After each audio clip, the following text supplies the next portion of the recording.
හරි ඉතින් hello friends ඉතින් අද ගෙනත් තියෙන අලුතින් අමුතු වීඩියෝ එකක්. හරි ඉතින් මම කාර් දෙක අප්ඩේට් කරන්න දාලා තියෙන්නේ. ඒ දෙක මේ නෑ අද ඉතින් මම බයිසිකල් එක ගැන තමයි අද වීඩියෝ එක කරන්න යන්නේ. හරි එහෙනම් ඉතින් අපි බලමු. හරි ඉතින් ඉස්සෙල්ලා කියන්න රිමෝට් කාර් දෙකම කැල්ලා තියෙන්නේ. හින්දා ගොඩක් කාලේ රිමෝට් කාර් ගැන වීඩියෝ එකක් ගේන්න බැරි වුණා. හරි කමන්නේ අද අපි ගෙනත් තියෙන්නේ අලුත්ම වීඩියෝ එකක් මේ බයිසිකල් එක ගැන. හරි ඉතින් හෙලෝ ෆ්‍රෙන්ඩ්ස් ඉතින් ගොඩක් කාලෙකින් එමිත් ඔය කට්ටිය දැක්කේ නැතුව ඇති.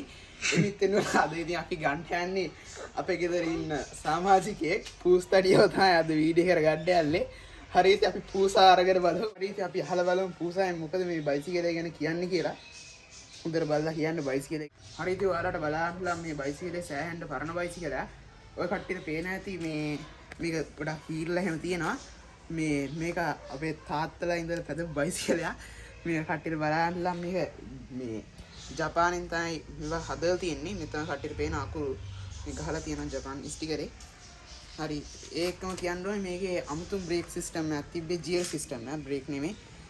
මෙතන අමුතු මේ කෑලි කපලා තියෙන්නේ අස්සෙන් අමුතු ජියර් දාලා මෙහෙම ඇඟිල්ලෙන් මොනවද කරලා මේවා කරන ඉතින් ඒක අප්පච්චිලා කාලේ තිබිලා තියෙන්නේ. මම නම් දන්නේ නැහැ. කොහොම හරි ළඟට දැක්කේ නැහැ එහෙම එකක්. මේ දැන් අලුතෙන් ජියර් සෙට් කරලා තියෙන්නේ මේ විදිහට මේ හැන්ඩල් වලට. හරි ඉතින් අද මේක අපි වටයක් දාලා බලමු මොකද කරන්නේ කියලා. හරි ඉතින් ඔයාලට බලන්න මේක ෂොකට් එහෙම නෑ. ඉස්සරහයි පිටිපස්සයි නෝමල්ම තියෙන්නේ. පේන ඇති ඔය කට්ටියට. පල්ලල එහෙම යද්දි මේක ඉතින් අමාරුයි. ඒ වුණාට කේස් යන්නේ නෑ. හරි ඉතින් අපි අද පැදලා බලමු මොකද කරන්නේ කියලා. යනවා.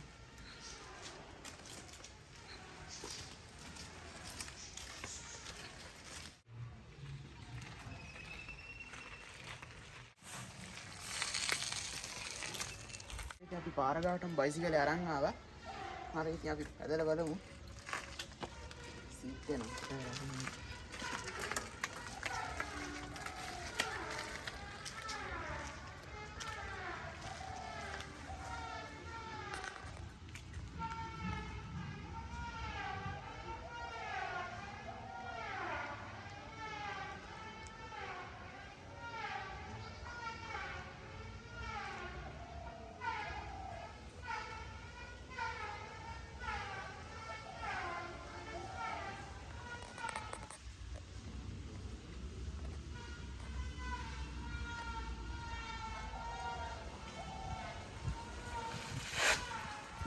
හරි ඉතින් මේක කිසි ප්‍රශ්නයක් නැහැ. හරි ඉතින් මේක තාම කිසි ප්‍රශ්නයක් නැහැ.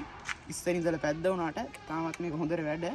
කිසි කේස් එකක් නැහැ. තාම පදින්න හොඳට පුළුවන්. ඉතින් මේක කිසිම දෙයක් වෙනස් කරලා නැහැ. මේකේ අලුතෙන් දාලා තින්නේ සීට් එකයි මඩ් ගාඩ් එක විතරයි. අහකට පේනවද?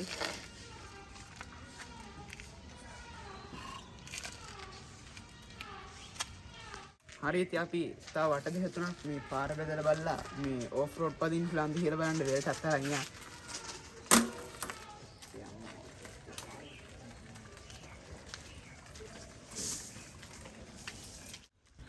හරි ඉතින් ඔය කට්ටියට පේන ඇති මේ බයිසිකලේ ෂොකට් නැති හින්දා පදින්න අමාරුයි. මේ ඉතින් මම අලුතෙන් බයිසිකලයක් ගන්න යන්නේ.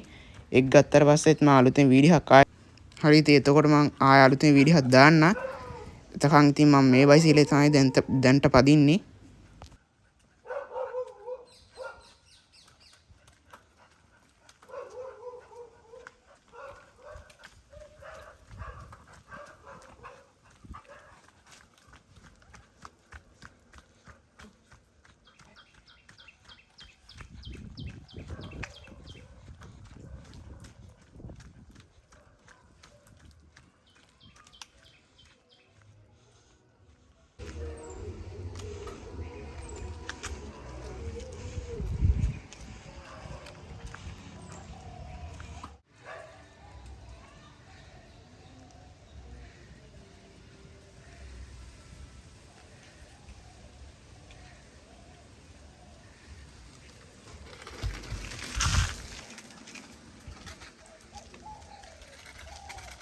හරි ඉතින් ඔයාලට බලන්න මේකේ ජියර් 7ක් තියෙනවා කියලා.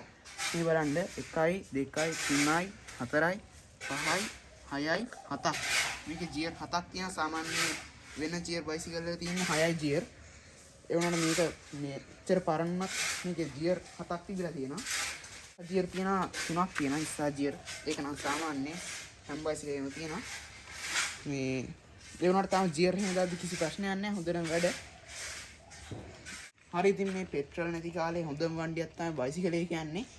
හරි ඉතින් මේ දවස්වල පෙට්‍රලුත් හොයාගන්න නැහැ. ගොඩක් ෂෙඩ් වහලා තියෙන්නේ. ඉතින් මේ දවස්වල වැදගත්ම වෙන්නේ බයිසිකලේ තමයි.